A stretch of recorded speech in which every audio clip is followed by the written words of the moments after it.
dari puja pasca sepsi akan dilakukan. Tiba-tiba Sagar meninggalkan tempat puja untuk menemui Gangga. Gangga berkata, "Apakah kau berlari dari tempat puja?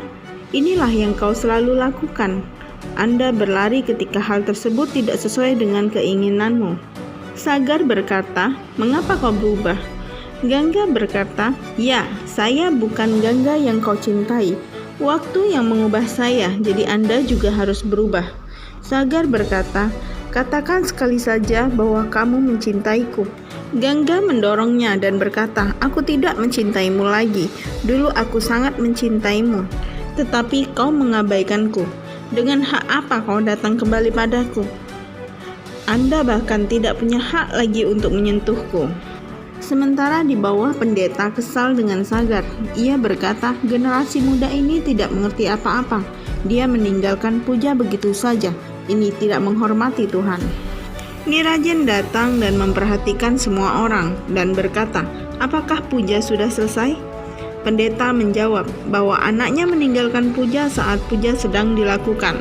Sagar tiba di tempat puja lagi dan meminta maaf kepada semua orang. Ia berkata, "Mari kita selesaikan puja sekarang untuk mengurangi dosa." Semua orang bingung dengan perlakuannya. Ia duduk bersama Janvi. Sagar berkata, "Aku ingin menanyakan sesuatu kepadamu, pendeta," sambil ia memandang Gangga, "bahwa gadis yang saya cintai dan saya jadikan istri dalam sekejap saja meninggalkanku. Dia membuangku dari hidupnya. Bagaimana kehidupan pernikahannya?" Pendeta terkejut. Sagar menegaskan bahwa ini kenyataan. Nasib gadis yang duduk di sebelahku ini adalah yang terburuk. Dia mempunyai suami, tapi dia tak akan pernah mendapatkan cintanya dariku. Setelah mantra diucapkan oleh pendeta, tiba-tiba Sagar berdiri. Ia menuangkan minyak sambil melantunkan mantra. Ia berkata, "Hari ini hatiku, jiwaku dihancurkan dalam api ini. Mengapa tidak ada yang bisa melihat api di dalam diriku?" Tiba-tiba Madvi menamparnya dan berkata, "Hentikan Sagar. Drama apa yang kau buat ini? Bakar kami semua dalam api ini jika Anda sangat marah. Pikirkan tentang kita di waktu-waktu tertentu juga. Apakah Anda sangat membenci kami? Bakar kami hari ini juga." Madvi berjalan ke arah Gangga. "Anda ingin menghancurkan Sagar, bukan? Apakah ini hadiah untuk kami setelah kami merawat Anda? Kau membalas dendam dari anak saya dan merusak kehidupan pernikahannya. Amaji benar, kau adalah pembawa kehancuran untuk rumah ini." Gangga hancur mendengar kata-kata Madvi. Gangga langsung pergi ke kamarnya dan mengemasi pakaiannya. Supriya meminta Gangga untuk tidak pergi. Pulkit datang dan memaksa Gangga untuk tidak kemana-mana. "Kau tidak akan pergi kemana-mana. Kalau kau memaksa, aku tidak akan pernah menganggapmu sebagai adik lagi." Prabha membantu menenangkan Madvi.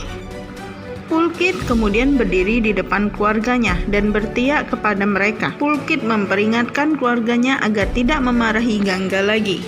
Di lain tempat, Janvi meminta Sagar untuk tidur di kamar. Akan tetapi Sagar malah mengambil bantal dan tidur di luar kamar. Janvi yang sangat sedih melihat kondisi tersebut.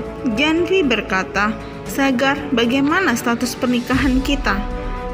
Sagar berkata, "Aku tidak mengakui adanya pernikahan karena aku tidak mencintaimu. Aku mengakui kesalahanku karena terburu-buru menikahimu." Sagar meminta maaf kepada Janvi dan ingin membebaskan Janvi. Sagar tidur di balkon dengan membawa sari punya Gangga. Nirajan melihatnya. Ia sangat sedih sekali. Gangga melihat Sagar yang sedang tidur dan memegangi sari miliknya. Ia mendekati Sagar. Tiba-tiba Sagar terbangun. Sagar seperti orang stres. Ayahnya meminta maaf kepadanya. Nirajan melipatkan tangan di hadapan Sagar, memohon maaf kepadanya. Nirajan berkata, "Saya mohon maaf sekali karena telah memisahkanmu dengan Gangga." Nirajan meminta Sagar untuk tidak bertingkah laku seperti itu lagi karena akan merusak dirinya sendiri. Nirajan berlutut di kaki Sagar agar Sagar memenuhi keinginannya. Melihat Nirajan seperti itu, Gangga mendekat. Gangga berkata, "Kau tidak sepatutnya berlutut di depan anakmu." Gangga murka kepada Sagar.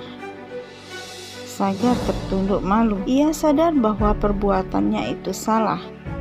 Sagar menemui Nirajan di kamar. Ia menangis meminta maaf kepada ayahnya. Ia berjanji akan menjadi anak yang baik dan tidak mengulangi hal itu.